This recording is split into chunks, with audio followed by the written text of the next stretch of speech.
4 तारीख सरकार आएगा, पुलिस उनका साथ नहीं होगा। ये गुंडा मावाली लोग भागना शुरू करेगा। पहले कहां जाएगा?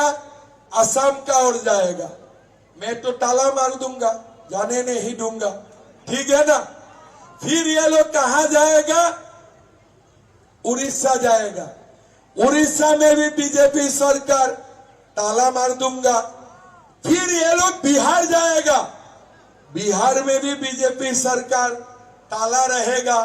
तो कहां जाएगा गुंडा मावाली लोग? इसका बाद कहां जाएगा ये लोग?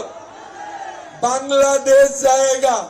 लेकिन भाइयों और बहनों, बांग्लादेश में हम लोग ताला नहीं मारूंगा, ये लोगों को जाने दूंगा।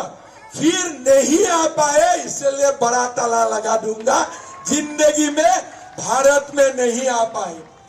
भाइयों और बहनों, डरना नहीं है। नहीं डरते हो तो परिवर्तन आते हैं। अगर गांधी जी डरते थे तो भारत स्वाधीन होते थे क्या? अगर नेताजी डरते थे भारत स्वाधीन होते थे क्या? नहीं होते थे।